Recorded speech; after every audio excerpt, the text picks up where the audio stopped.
Hey friends, Matt here. I'm excited for today as it is part 3 of our 3-part series through the book of Habakkuk. So if you missed chapters 1 and 2, I will put a link down in the description, so be sure to check those out.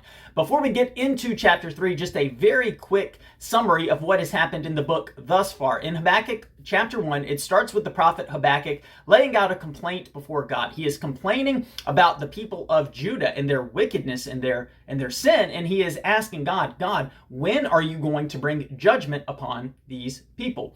God responds to Habakkuk later in chapter 1, telling him he is going to bring judgment, and in fact, he's going to use the nation of Babylon to bring judgment against Judah.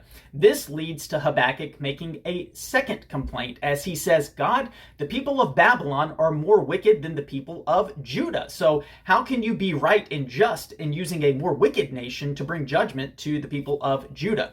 God then responds to the second complaint, assuring Habakkuk that while he is going to temporarily use Babylon to bring judgment to Judah, he is also going to judge Babylon for its wickedness. So chapter 3 picks up right after God has explained this to Habakkuk. Hey, I'm going to bring judgment to Babylon too. You just need to be patient. And so we're going to start our study today by looking at chapter 3, verses 1 and 2.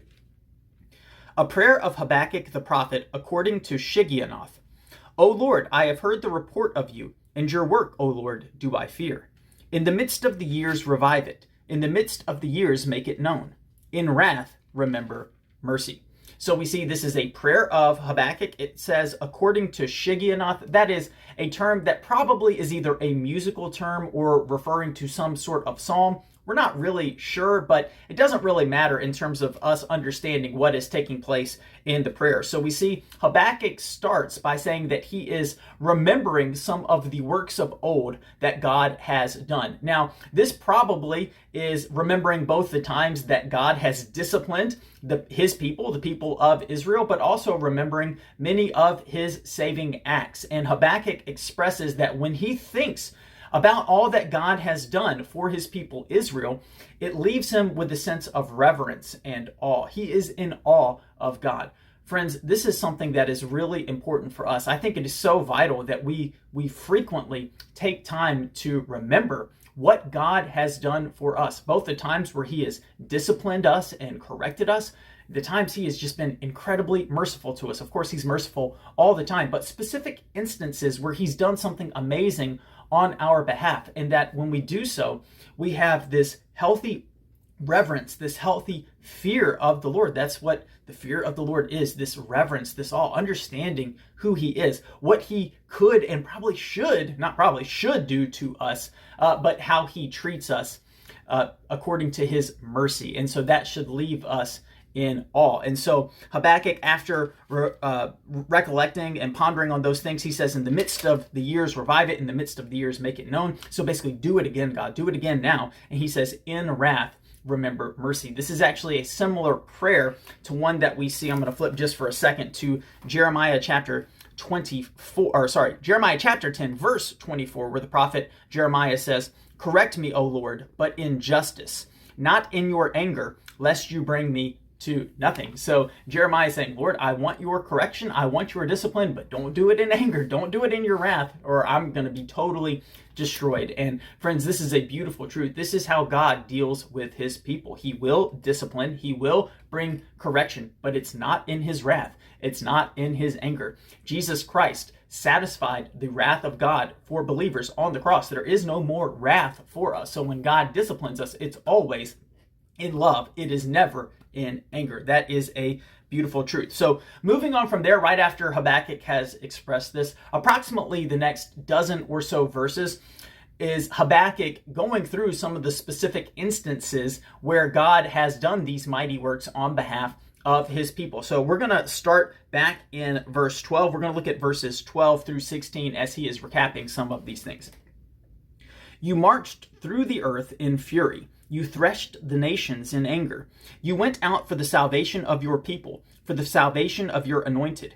You crushed the head of the house of the wicked, laying him bare from thigh to neck. Selah.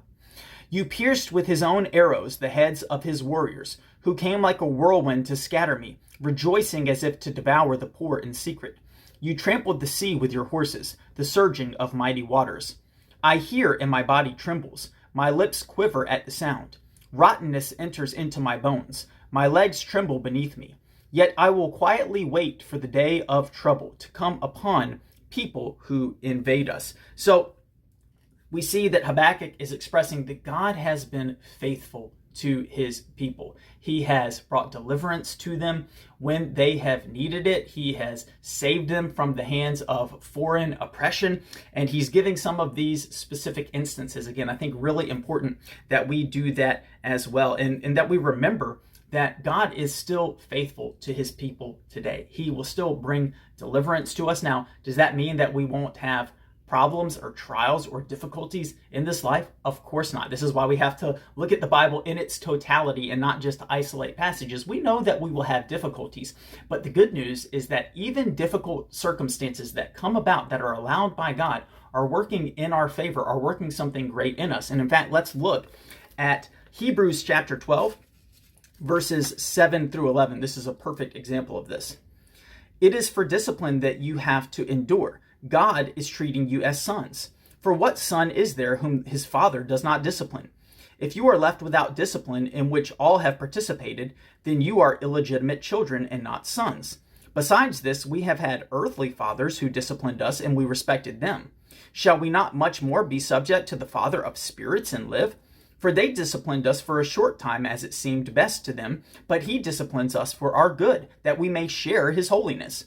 For the moment, all discipline seems painful rather than pleasant, but later it yields the peaceful fruit of righteousness to those who have been trained by it. So we see that he disciplines us and that it produces something good. It says that we may share in his holiness. It is building character. It is building holiness in us. And then the writer of Hebrews even says, listen, during the time, it may not seem pleasant, but we can remember that it is ultimately producing something good in us. And this is actually what we're going to see take place here in just a second in Habakkuk. But quickly, let's go back to verse 16, where Habakkuk says, I hear and my body trembles. My lips quiver at the sound. Rottenness enters into my bones. My legs tremble beneath me. So what is he talking about in that part? He is saying, I'm thinking about the judgment that is still coming upon the people of Judah. That's his people, right? He's included in that. So he's like, I'm thinking about that and I tremble. This is not good. We don't want the judgment of God to fall upon us. But then he finishes up the verse by saying,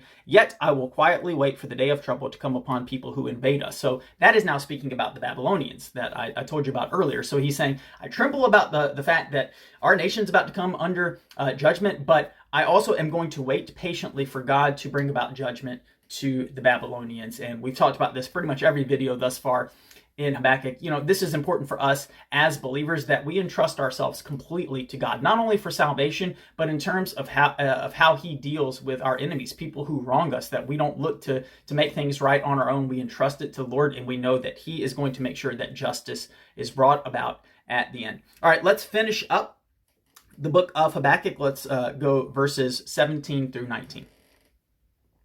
Though the fig tree should not blossom, nor fruit be on the vines, the produce of the olive fail, and the fields yield no food, the flock be cut off from the fold, and there be no herd in the stalls, yet I will rejoice in the Lord. I will take joy in the God of my salvation.